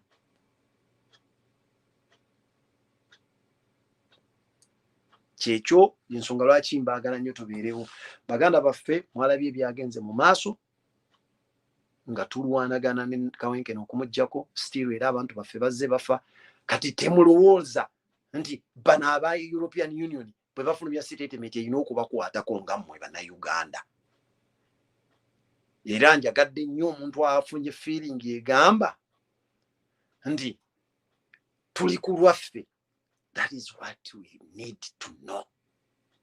Ekyo kye twetaaga okumanya nti tuli ku lwaffe. Bulijjo mbegayirira bannange temussa ssuubi mu international community, temussa ssuubi mu international community, essuubi libeere ku mmwe. Tuteekewo akasengejja kati tukozese omuwendo tumanye baani be tuli nabo, baani abategeera bwe tunaamaliriza, kubanga mulimu abantu abamu nga bakumala kununula then mubategeeza ekituufu. Eriyo abamu kati n'abantu abamu mu oluusi tubanyiigirira bwere. Abasinga obungi wano bazaaliddwa ku mulembe gwa Museveni. Omukulembeze amanyi omu ng'era bamubuuza pulezidenti amanyi ndowooza ekigambo pulezidenti kitegeeza Museveni. Kati tebalina bingi bya kulowoozaako. Be baatuula baasomera mu nsoma nga babagamba kye babagamba kye bakkiriza. Takiwabudde kutegeera. Baasoma kuddamu bibuuzo so si kutegeera. Ne system y'education gye tuyitamu gye tubadde tutambuliramu all along, abali successful be basobola okuddamu obulungi ebigambo nga bwe babibagambye. So abayinza okulowooza ne bajja ekyokuyiga mu ekyo kye baba basomesezza ne basobola okyapulayinga mu bulamu obwa bulijjo. Kyova olaba amawanga ga Africa tegakyuka. Lwaki? Dokita ne bamugamba genda okole research, anoonya research w'abalala gwe baakola gwasomamu n'akomyawo n'agamba nakoze research. Mu kifo ky'okugenda n'akozesa obwongo bwe naye n'abaako ekintu kya inventing. That is why we lost that. Nga teweewuunye civilization bwe tugenda omusoma yatandikira waffe. Be badiscovering omuliro nga tebagumanyi wantu walala wonna. Kati obwo obukugu bwonna abajjajjaffe bwe baakozesa bwafa lwakubanga abazungu bajja ne batukotogera. Ne babajja ku system eri practical, ne babazza ku eri theoretical. Buli dakiika musoma amulabiziro ne musoma gondi Newton's law of biki bye muliko.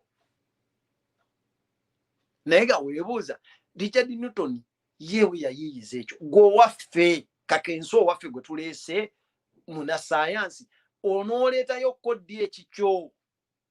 Naffe tukitunuleko tugambe nti kino.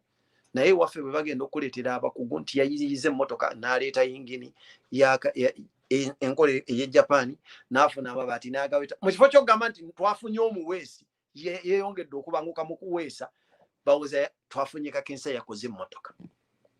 Nga ku byakozeseza byonna byonna tekuliiko kikye okuggyako tindo n'okumakinga n'atema n'okugatta naye nga buli kyakozesezza byonna inventions z'abantu balala nemugamba twafunye omuntu ainvetinga kyova olaba n'olwaleero tukyacelebratinga ba investors ng'oli ajja nga investor naye nga gwogenda okumuwa buli kimu n'omuyita investor as if tomanyi kigambo investor kikitegeeza mwakirabako wano nga gavumenti ya Uganda ereeta investor okutuzimbira eddwaliro naye nga beewoze sente zigula ettaka ne beewola sente zigenda okuzimba ne bazimuwa investor mbu najja azimbe mbwe eddwaliro ate balimulekera alisoloza emyaka 6 alyoka alitukwase ne weebuuza roolo ye eri luddawa emuweesa eddwaliro emyezi 6 talina kyazze nakyo okugyako erinnya lye n'ekyokuba nti muzungu ne mwewola from day one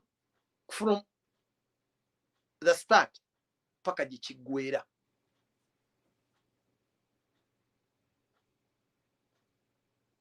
so baganda bange entegeera eyo gye tulina okulwanyisa tujejjemu tulwane eggwanga lyaffe tulinunule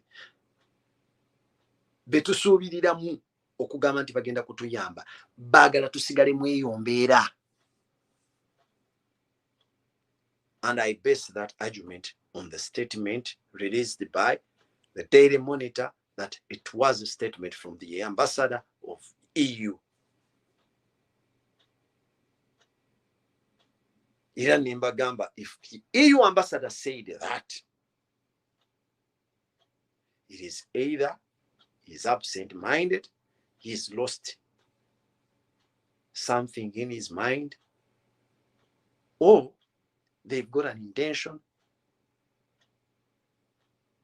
that could be ill on either our electorate or the government.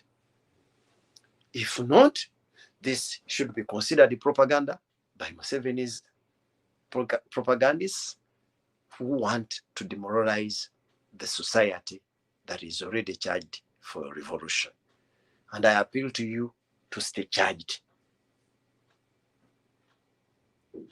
Mbasaba tusigale nga tutambula na kwenonola gwe mulamwa gwokka gwe tuliko ffe tetwayingira mu kino kyovola abasinga omungi muffe tetulina bifo byakwesimbamu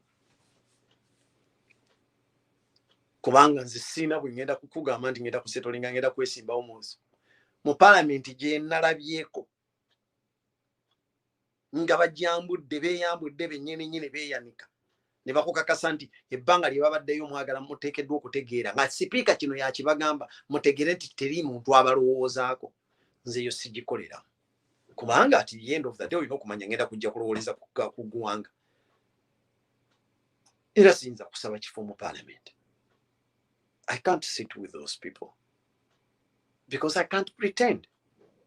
I don't pretend to love anyone if I don't.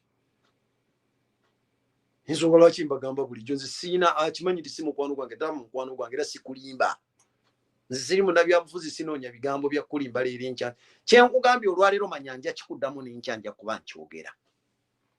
Consider me a friend if I tell you I'm your friend, and if I fail to tell you so, don't even bother. You're free to consider me an enemy if you wish.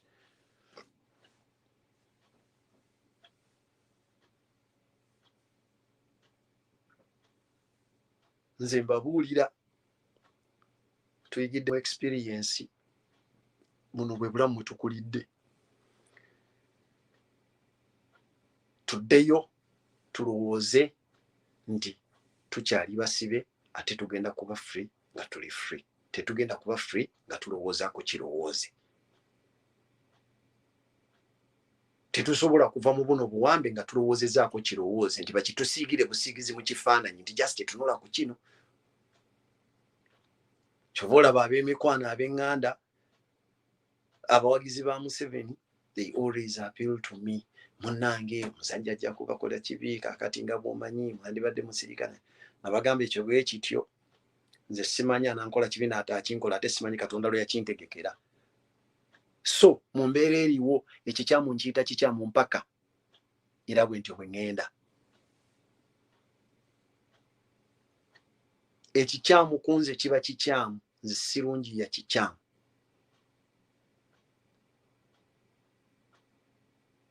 era ayagala okumugamba gwe mugambe nti munnange oli omusajja ye talungi ya kikyamu.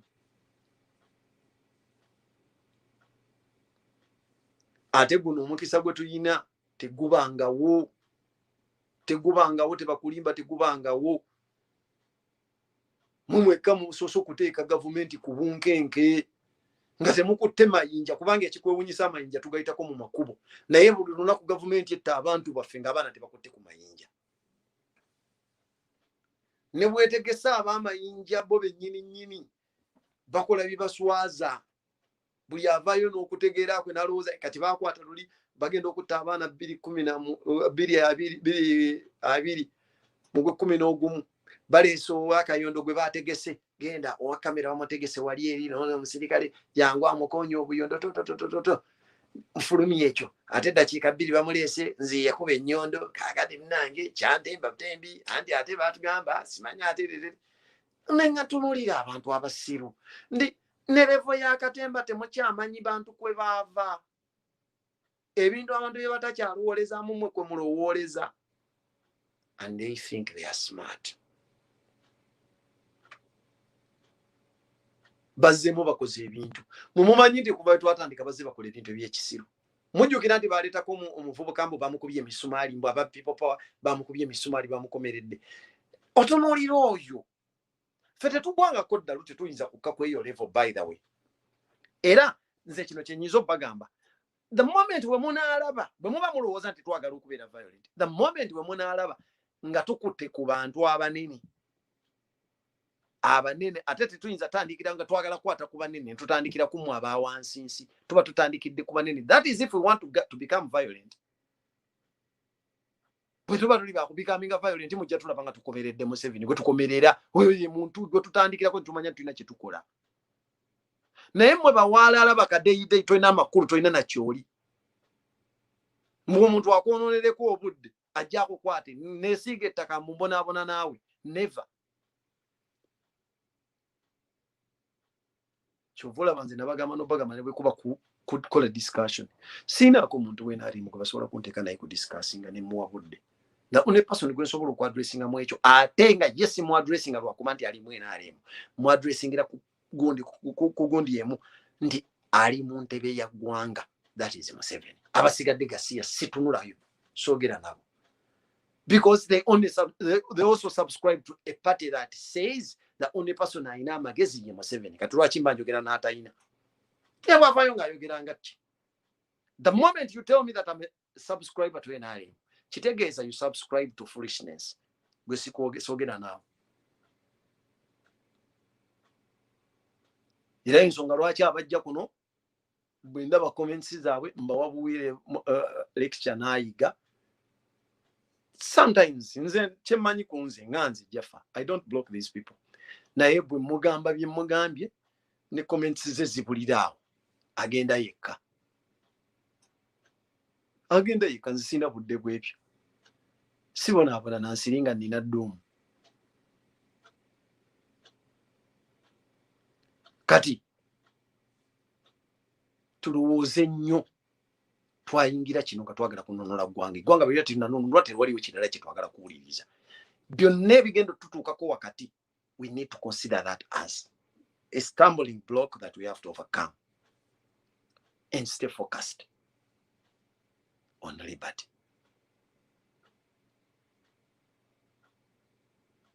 Era ababadde bawoza tuweddemu amaanyi tukoze tutya, amaanyi go gaddemu, amaanyi galina kugwamu nga omaze kwenunula, kuba ojja kuba tukyalina kyogaagaza. Naye kati nga tunenunula, kati tunenunula, you must stay fully charged and aware of whatever comes. Just be ready to move on to the next step.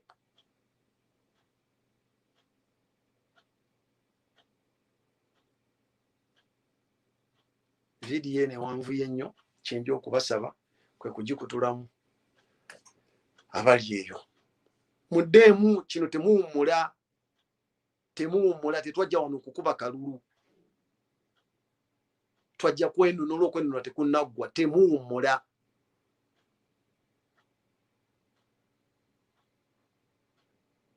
ate kati tuyige revolution egenze ku level ndala.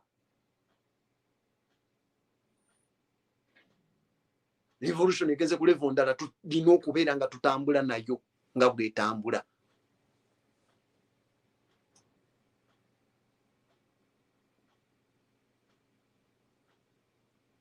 Gamba abali eyo nti owange okuwumula si kutuuka. Ffe tetwabagambako nti akalulu ekagwa nga tuwummula. Akalulu trigger manduso etutwala ku kiddako.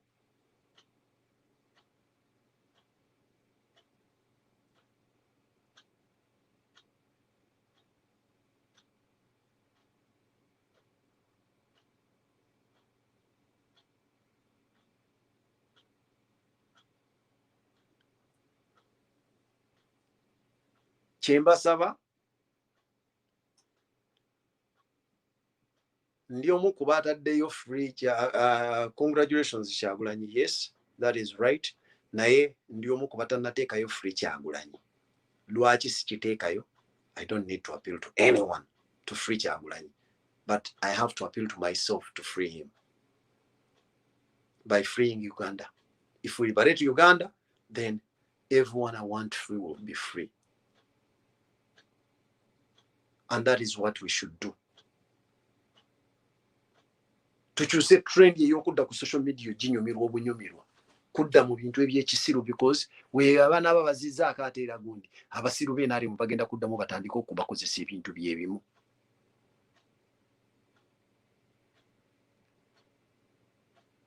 Tweyambisa omukutu guno okukola ekyo ekitutwala mu maaso. You either appeal to the society and the general public to understand our cause, or else oli wadembe. Don't promote propaganda that is not going to take us anywhere. Lwaki Museveni abantu be tebalina busobozi bu promotinga bintu bino era balina biyisa mu mmwe.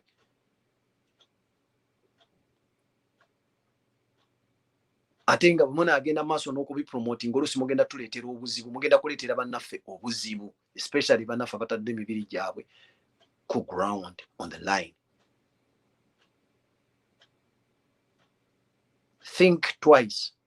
Ojja kuleetera ekintu buuza. How authentic is what you're going to present? If it doesn't show up, if it doesn't add up, please kireke. Nabagamba nina mukwano gwange gwe na blocking era nga akedde n'afulumya amawulire gaali gakugamba nti ani Geoffrey Rutaya, Honorable Geoffrey Rutaya mbu bamututte ali bubi nga bleeding too much. Namugamba naseera bwe nabitunuulira.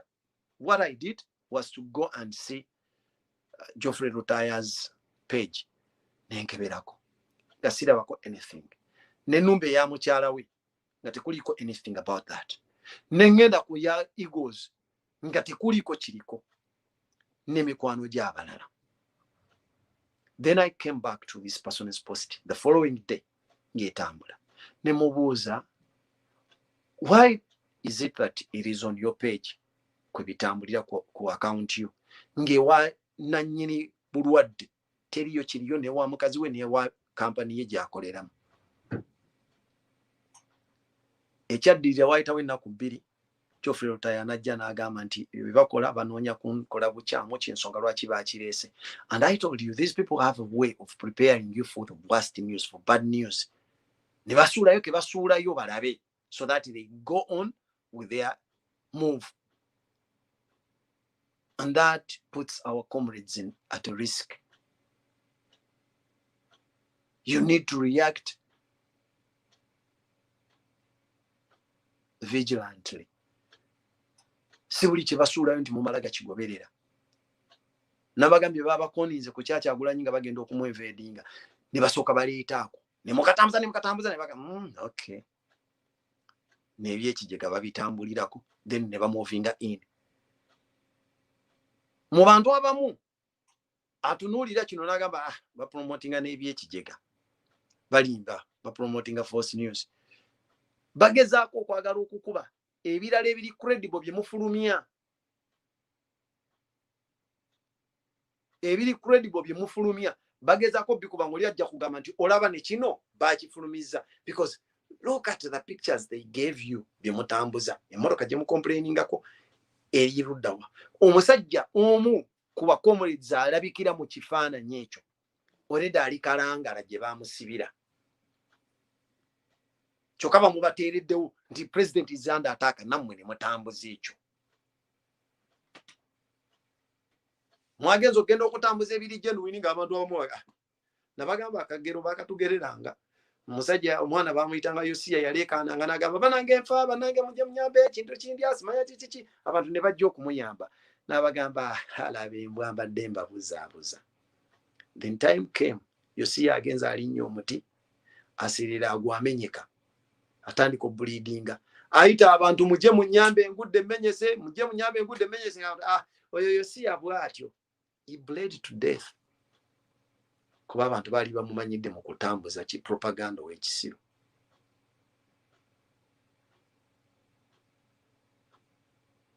So we need to be vigilant. Nabagamba Museveni yabatukuuma bw'atyo mu propaganda process tayagala mugiveemu kubanga yesinga omukolera.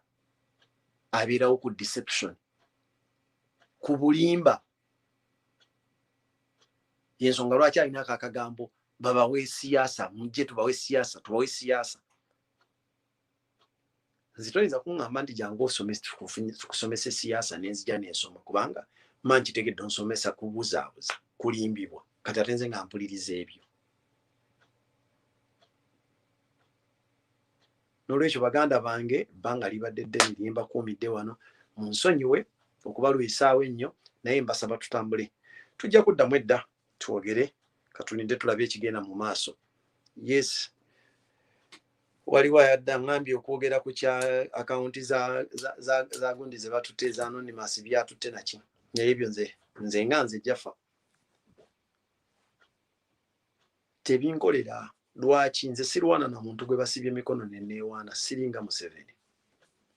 Gwe nsibye emikono sirwana naye. Zinjagala bw'oba osobola jangu munsiike, kubanga kati luno olutalo lwe tulimu lwa bwongo. Jangu come and reason me out. If you can, if you feel you can, okwata w'osobola. Nze I'm always there. W'osobola w'okwata. Ngwengo janga bw'ojja okwata weeyagala. Naye nsinza kujjako bantu social media kwe boogerera, sinza kuwamba mikutu gy'abantu ate ne ngamba nti mbasinga amaanyi. Nkuwa opportunity n'oyogera, and that is the reason as to why I don't block these people. Otherwise, mission is 2021. Kyagulanyi Robert Sentamu, the 10th president-elect, is our president. It is Noop everywhere, and people power is our power. Our goal is liberty. This is a revolution that settles for nothing other than liberty or victory. Tell a friend to tell a friend that the struggle still continues. Tuwummula tuwangudde. Etuba tetunnawangula tebinaggwa. It is not over until it is over. For God and my country, I salute you. See you later. Good day.